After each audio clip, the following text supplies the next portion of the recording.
हमने राष्ट्रीय लोकदल का डंडा पकड़ा था।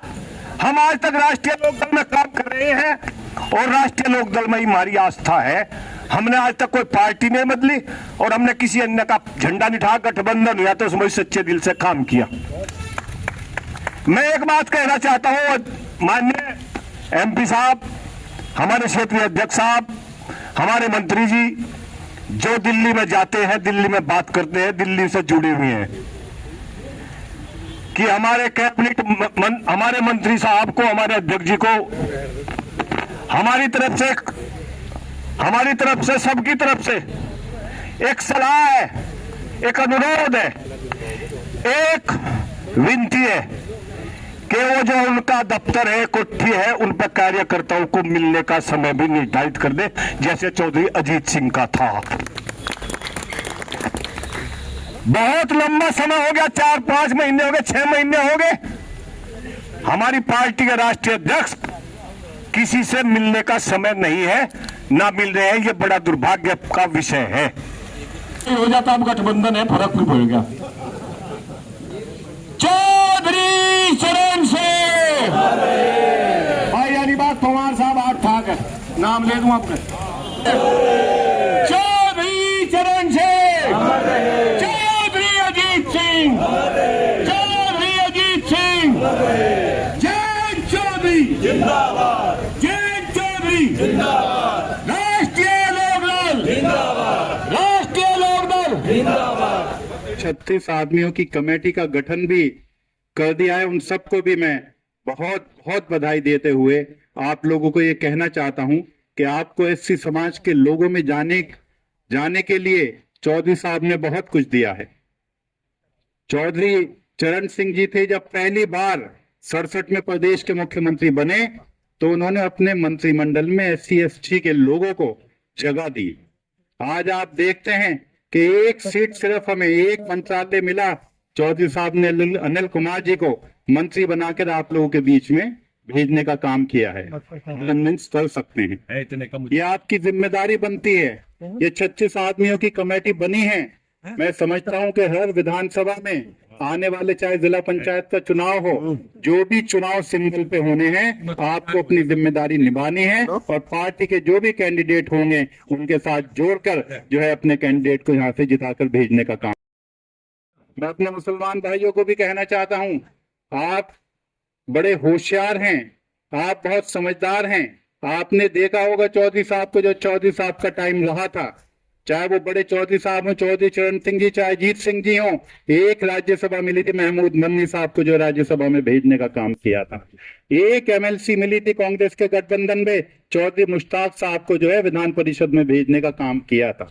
तो एक पार्टी ऐसी है, सबका समायोजन, सबको साथ लेकर चलना चाहते हैं। कोई हिंदू मुस्लिम मजहब बिरादरी का कोई फर्क हमारे आरएलडी में नहीं है। जो टिकटों का वितरण होता है, आप उसमें देख लें, अपने कैंडिडेट के लिए, अपने पार्टी के कार्यकर्ताओं के लिए किस तरीके से मजबूती के साथ खड़े रहते हैं। तो हमारे तो नेता, हमारा नेतृत्व ऐसा है कि हमें कोई शर्मिंदगी किसी भी समाज में जाने में नहीं होनी चाहिए, कोशिश करनी चाहिए और राष्ट्रीय लोकदल को मजबूत करना चाहिए। आप लोगों की जिम्मेदारी बनती है।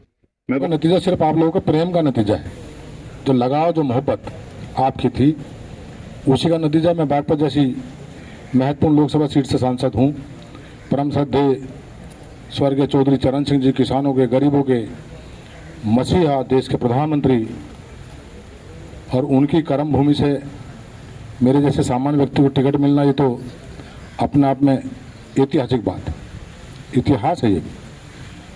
लेकिन आप लोगों की दुआएं, जो मोहब्बत, आपका प्यार जो मेरे साथ है, उसी का नतीजा है टिकट मिलना भी और मुझे लोकसभा में भी मिलने का। मैं इसलिए कह रहा हूँ, शामली से मुझे बहुत लगाव है। मैं तो आई पप्पू भाई बैठे, मैं ये हमेशा सोचता रहता हूँ, मेरा खूब मन रहता है हमारे पश्चिम उत्तर प्रदेश में जो भी जनपद हैं, पूरे उत्तर प्रदेश में भी जो हमारे पार्टी से जुड़े, जो चौधरी चरण सिंह की विचारधारा को मानने वाले हैं, परम श्रद्धेय चौधरी अजीत सिंह जी में जिनका भरोसा था और जो आज आदरणीय चौधरी जैन जी के साथ जुड़े हैं, पार्टी के लिए काम कर रहे हैं, मेरा मन रहता है कि पूरे प्रदेश के एक कार्यकर्ता के घर चला जाऊं, उनके साथ बैठ लूं। लेकिन समय की बात होता है, मजबूरियां हैं, और अब ज़्यादा है, पहले नहीं थी। पहले तो खूब था, अपने मन से घूमना आना जाना, जहाँ प्रोग्राम लग गया वहीं चले गए, पूरा दिन गुजार लिया, पहले दिन तैयारी कर लेते थे। लेकिन अब थोड़ी मजबूरी है, और मजबूरी ये है कि लोकसभा क्षेत्र आप समझते हैं हमारा बागपत को, जिन लोगों ने चौधरी चरण सिंह जी के साथ लग के काम किया और देश में अपनी भी पहचान बनाई और चौधरी साहब के साथ मजबूती से खड़े रहे, वहाँ वो नहीं चाहते कि उनका सांसद उनसे एक दिन 1 घंटा भी दूर रहे। वो सबकी डिमांड रहती है और वो पूरा कर पाना मुश्किल है। मैं फिर कह रहा हूँ आपसे, मैं तो शामली भी जो मुझे पता चलता है कोई भी यहाँ कार्यक्रम है, आना है किसी का सामाजिक हो, वैसा कोई मामला हो, मेरा खूब मन रहता है कि हर एक के घर में चला जाऊँ, हर एक के साथ बैठूँ। और यही है, क्योंकि मैं कार्यकर्ता हूँ, कार्यकर्ता के भाव को मैं समझ भी सकता हूँ, कोशिश रहती है, लेकिन मजबूरियाँ हैं। मैं तो समझ रहा था पप्पू की बात भी हमारे मेरे यहाँ कार्यक्रम है, परम श्रद्धेय चौधरी अजीत सिंह जी की प्रतिमा का अनावरण होना छबरौली में, और आदरणीय मुख्यमंत्री जी को वहाँ पर आना है, और हम सब लगे। तो मेरा दायित्व भी था, मेरा फर्ज भी था कि मैं शामली में आऊं और आपको वहां आने के लिए नोटा भी दूं।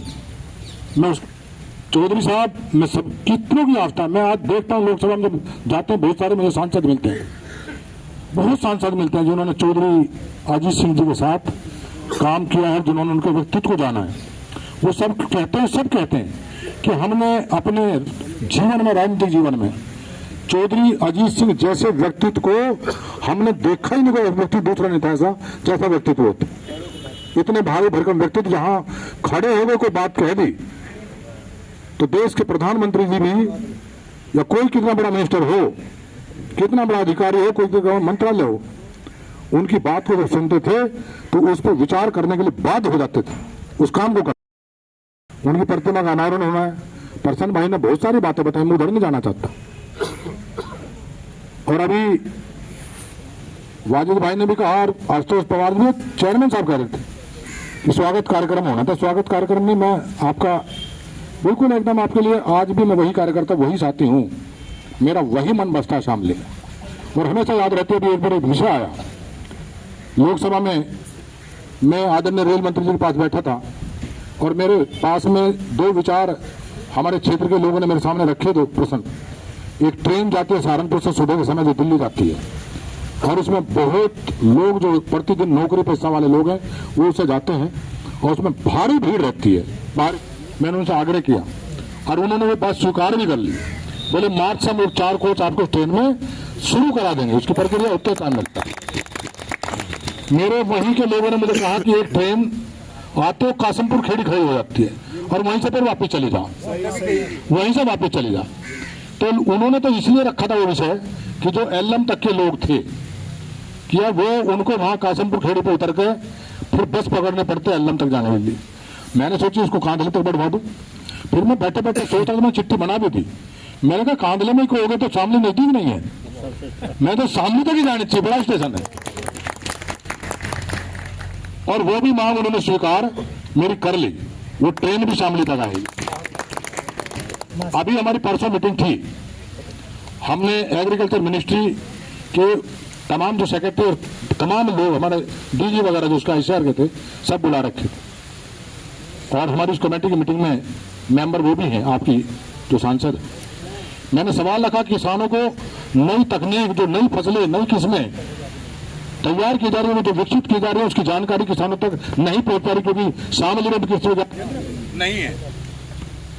शामली भी एक नया कृषि विज्ञान केंद्र खुलना चाहिए, ये बात रखी, वो भी आपके यहाँ खुलेगा कृषि विज्ञान केंद्र। और है पवार साहब, जो विषय दिमाग में रहता है, आपके यहाँ से संबंधित हो, हमारे बाप के संबंधित, बागपत के, तो मेरे दिमाग में बहुत सारी चीजें, मैं तो लगाऊं उस काम पे। और मैं तो अब जाऊंगा बड़ौत, जाऊंगा, मेरी मीटिंग है वहाँ, और मैं आज उनसे कहूंगा कि मैं बड़ौत को बहुत खूबसूरत शहर अपने कार्यकाल में बनाऊंगा, बहुत खूबसूरत शहर, जिसको सोनीपत के लोग भी कहेंगे कि इतना खूबसूरत बड़ौत का शहर बन कैसे गया। मैं तो इस पर काम कर रहा हूँ। शामली तो पहले ही खूबसूरत हो गया जब से आपका बाईपास बना है, हमारे बड़ौत में नहीं है। और मैंने गडकरी से जब पहले मुलाकात करी, मैंने कहा चुनाव के दौरान मेरे मन में था कि बड़ौत में एक बाईपास होना चाहिए ऊपर से, और गडकरी से मैं 2 बार में, दोनों बार मैंने ये आग्रह किया। अब उन्होंने स्वीकृत कर दिया, मेरे पत्र भी स्वीकृत कर दिया, उसका डीपीआर बनने लग रही है, सर्वे हो रहा। जो आपका ये एक्सप्रेस वे है देहरादून अक्षरधाम से, अब मैंने एक कंजूसी कर ली, मैंने आगे की बात नहीं करी, और यहां आप क्या कह दूंगा, आपको फिर जलन होगी। मैंने कहा किसानों की भूमि जब एक्वायर हुई, बहुत सारे किसान हमारे ऐसे हैं कि जिनकी जमीन के बीच से एक्सप्रेस हो जा रहा, आधी खेती उधर है, आधी खेती उधर है, वो कैसा किसान अपनी खेती करेगा। और जहां हाइट पर है, हमारे जो अंडरपास बने हैं उनमें कुछ अंडरपास ऐसे हैं कि जिनकी हाइट जो है 4 मीटर है, जिसमें गन्ने के ट्रैक्टर ट्रॉली बड़ी बुग्गी नहीं निकल सकते। मैंने कहा इसके ओर से अमित भाई को, जो आज जिनकी SC/ST प्रकोष्ठ की कार्यकारिणी गठित हुई है, उनको बहुत बहुत बधाई देना चाहूंगा, और जितने पदाधिकारी आज नामित हुए उनको भी बहुत बहुत मेरी तरफ से बधाई। सुधीर प्रधान जी किसान प्रकोष्ठ के जिलाध्यक्ष मनोनीत हुए हैं, उनको मेरी ओर से बहुत बधाई। आज जो एजेंडा है 12 तारीख का, हमारे सम्मानित अतिथिगण यहाँ मौजूद हैं। जो भी निर्देश होगा, जितनी संख्या में आप लोग का आदेश होगा, जनपद शामली से 12 तारीख को स्वर्गीय चौधरी चरण सिंह जी की मूर्ति अनावरण कार्यक्रम में यहाँ से लोग जी जान से पहुंचेंगे और वहां पर माननीय चौधरी जयंत सिंह जी का सम्मान बढ़ा। अमित को मैं बहुत बहुत बधाई, सभी जो उन्होंने इस टीम के सदस्य बनाए सभी को बहुत बहुत बधाई।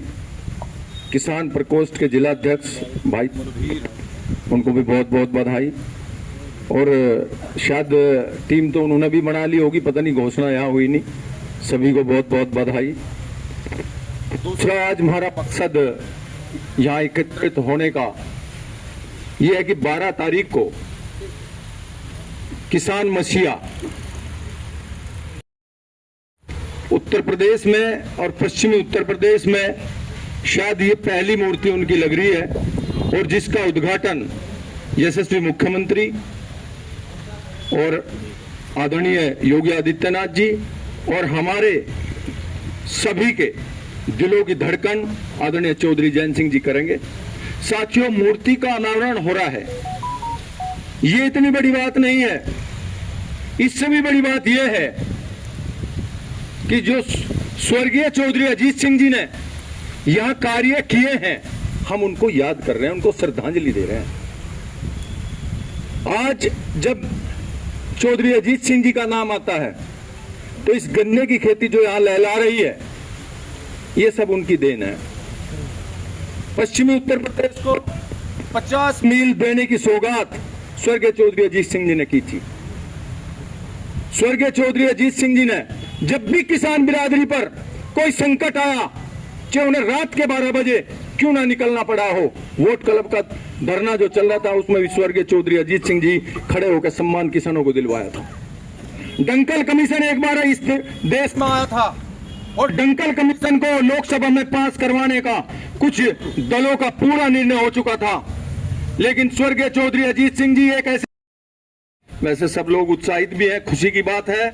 हमें इससे अच्छा मौका और नहीं मिलेगा, क्योंकि मुख्यमंत्री जी भी और हमारे नेता भी उसमें पधार रहे हैं। मैं अंत में अपनी वाणी को विराम देने से पहले हमारे बीच में कैबिनेट मंत्री भी आज सभा में तो आज ही आए, अनिल जी, उनका तहे दिल से आभार व्यक्त करता हूं, सम्मान करता हूं।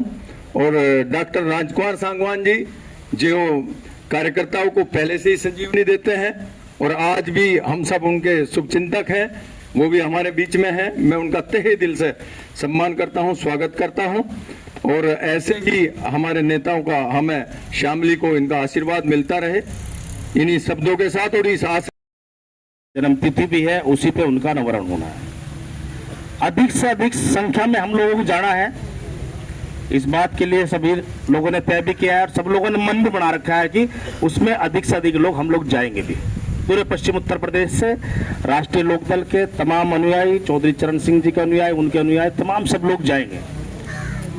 हम लोग बहुजन समाज पार्टी में रहे, 10 साल में एमएलए वहां से भी रहा हूं, वो भी बल था ऐसा जो जमीन के लोगों की बात करता था, इसमें कोई दो राय नहीं। आज उसकी स्थिति क्या है वो जाने, उनका नेतृत्व जाने, लेकिन उसके बाद अगर कोई दल है जो लोगों की बात करता है, जो उस तबके की बात करता है जो इस देश में 80% लोग हैं किसान मजदूर की अगर बात करते हैं तो चौधरी अजैन जी आज बात करने का काम करते हैं हर मंच पर। धीरे धीरे हमें अपने दल की ताकत बढ़ानी पड़ेगी और उसकी जिम्मेदारी हमारी ही है।